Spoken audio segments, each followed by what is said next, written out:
Noi nel nostro programma diciamo con molta chiarezza, noi vogliamo un'Europa diversa, non Europa delle banche e dei burocrati, ma un'Europa dei cittadini e delle fasce sociali più deboli. Quindi i paesi più forti, Germania, devono aiutare i più deboli a diventare più forti. Avete visto com'è finita con la Grecia? Non ne sentite più parlare, ma non perché ha risolto i problemi, ma perché non è riuscita più ad andare avanti. Poi ci va la Merkel, dice che compra qualche titolo di Stato e così si compra la Grecia. E noi non intendiamo fare occupare l'Italia dalla Germania, questo è il tema vero. Noi facciamo le proposte concrete perché vede il problema dell'Europa è che invece di fare l'unione politica si è prima fatta l'unione monetaria e chiaramente una moneta uguale per soggetti diversi è chiaro che ha avuto un impatto completamente diverso. In Italia noi il giorno in cui è entrato l'euro abbiamo perso il 50% del potere d'acquisto, in Germania lo hanno raddoppiato, allora capiamo bene che significa.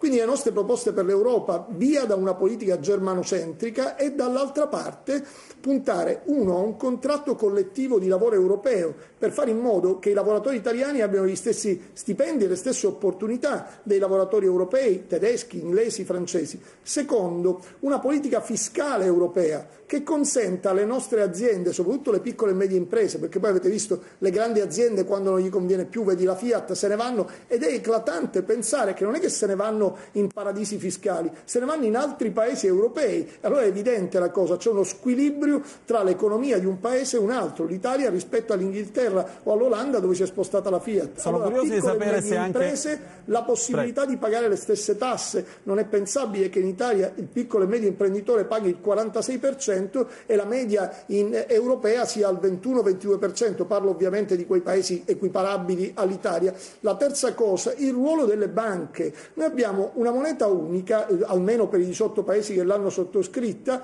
una banca centrale europea che eroga allo 0,25 e poi le banche italiane che ti erogano credito al 10%, quando in Germania il credito alle imprese è dato al 2%. Ma come deve fare un imprenditore italiano a competere? Allora il tema vero è: prevediamo un tasso soglia di usura europeo che impedisca alle banche italiane di prendere allo 0,25 e di contro a fare credito al 10%. Rotondi. Allora vedrete come diventano competitivi gli italiani.